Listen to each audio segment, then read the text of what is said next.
Assalamualaikum warahmatullahi wabarakatuh. Selamat datang di channel Kawruh Jiwa. Channelnya sang kekasih yang peduli dunia dan akhirat seisinya. Bahasan kali ini tentang kisah menggapai cinta Allah. Dulu sewaktu saya masih kecil, saya selalu mendapat peringkat 1 baik di tingkat SD, SMP, SMA. Semua merasa senang, ibu dan ayah pun selalu memeluk saya dengan bangga. Memeluk dan mencium saya. Keluarga sangat senang melihat anaknya yang pintar dan berprestasi. Begitupun ketika aku masuk perguruan tinggi ternama, tanpa embel-embel tes. Orang tuaku bangga, teman-temanku pun merasa bangga dengan diriku. Tatkala aku menjalani masa kuliah IPK-ku selalu 4 dan aku lulus dari perguruan tinggi yang bergengsi itu dengan predikat cum laude. Semua bahagia, para rektor menyalamiku, dan merasa bangga memiliki mahasiswa seperti diriku.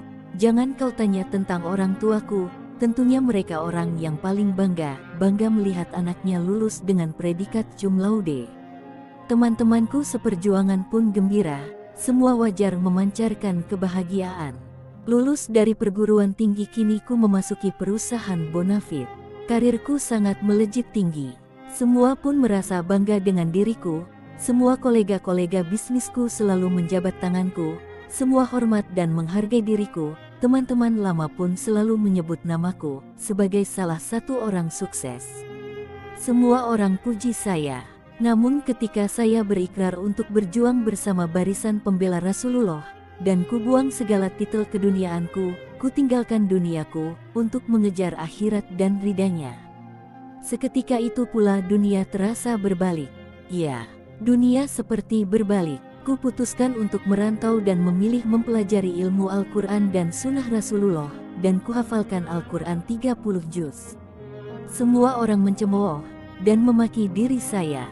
Tak ada lagi pujian, tak ada lagi senyum kebanggaan, tak ada lagi peluk hangat. Yang ada hanyalah cacian. Terkadang, orang memaki diriku, buat apa sekolah tinggi-tinggi kalau masuk pesantren. Dia itu orang bodoh, udah punya pekerjaan enak-enak ditinggalin. Berbagai caci dan maki tertuju untuk diriku, bahkan dari keluarga yang tak jarang membuat diriku sedih. Apa ada lulusan perguruan tinggi terkenal masuk pondok tahfiz? Enggak sayang, apa udah dapat kerja enak-enak? Mau makan dari mana? Itu kata mereka. Ya, pertanyaan-pertanyaan itu yang terus menyerang dan menyudutkan diriku. Hingga suatu ketika fajar mulai muncul, aku ajak ibuku pergi untuk salat berjamaah di masjid. Di masjid tempat biasa aku menjadi imam. Itu adalah salat subuh yang akan selalu ku kenang. Ku angkat tangan seraya mengucapkan takbir. Allahu Akbar, ku agungkan Allah dengan seagung-agungnya. Ku baca iftitah dalam hatiku, berdesir rasanya. Ku lanjutkan membaca Al-Fatihah, ku lantunkan Al-Fatihah. Bismillahirrahmanirrahim. Sampai di sini hatiku bergetar, ku sebut namanya yang maha pengasih, lagi maha penyayang terhadap hambanya.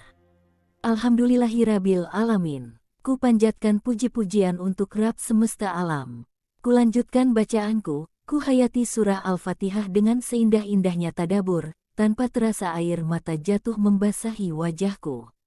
Berat lidahku untuk melanjutkan ayat Ar-Rahmanir-Rahim. Ku lanjutkan ayat dengan nada yang mulai bergetar. Maliki Yaumidin, kali ini aku sudah tak kuasa menahan tangisku. Iyyaka na'budu wa iyyaka nasta'in, ya Allah, hanya kepadamulah kami menyembah, dan hanya kepadamulah kami meminta pertolongan. Hatiku terasa tercabik-cabik, seringkali diri ini menuntut kepada Allah, untuk memenuhi kebutuhanku, tapi aku lalai menjalankan kewajiban-kewajibanku kepada Allah. Sampailah kepada akhir ayat dalam surah Al-Fatihah. Ku seka air mataku, dan ku tenangkan sejenak diriku.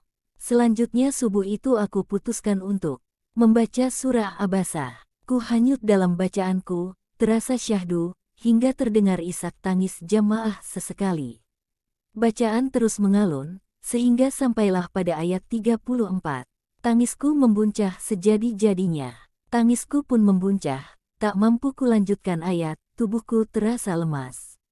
Hingga setelah salat subuh selesai dalam perjalanan pulang, ibuku menanyakan kepadaku, mengapa kamu menangis saat membaca ayat tadi, apa artinya? Aku hentikan langkahku dan aku jelaskan pada ibuku. Kutatap wajahnya dalam-dalam. Wahai ibu, ayat itu menjelaskan tentang huru-hara padang mahsyar, saat kiamat nanti, semua akan lari meninggalkan saudaranya. Ibunya, bapaknya, istri dan anaknya. Semuanya sibuk pada urusan masing-masing. Bila kita kaya, orang akan memuji kita dengan sebutan orang yang berjaya. Namun ketika kiamat terjadi, apalah gunanya segala puji-pujian manusia itu? Semua akan meninggalkan kita. Bahkan ibu pun akan meninggalkan saya. Ibu pun meneteskan air mata, aku seka air mata ibu. Kulanjutkan ceritanya, aku pun takut bu bila di mahsyar bekal yang ku bawa sedikit. Pujian orang yang ramai, selama bertahun-tahun pun kini tak berguna lagi. Lalu kenapa orang beramai-ramai menginginkan pujian, dan takut mendapat celaan? Mereka pun tak menghiraukan kehidupan akhiratnya kelak. Ibu kembali memeluk saya dan tersenyum. Ibu mengatakan, betapa bahagianya punya anak seperti dirimu. Baru kali ini aku merasa bahagia, karena ibuku bangga terhadap diriku. Berbagai pencapaian yang aku dapat dulu, walaupun ibu sama memelukku, namun baru kali ini, pelukan itu sangat membekas dalam jiwaku. Wahai manusia, sebenarnya apa yang kalian kejar? Dan apa pula yang mengejar kalian? Bukankah maut semakin hari semakin mendekat? Dunia yang menipu, jangan sampai menipu, dan membuatmu lupa pada negeri akhirat kelak. Wahai saudaraku, apakah kalian sadar nafas kalian hanya beberapa saat lagi? Sebelum lubang kubur kalian akan digali. Apa yang aku dan kalian banggakan di hadapan Allah dan Rasul, semoga bermanfaat. Terima kasih. Wassalamualaikum warahmatullahi wabarakatuh.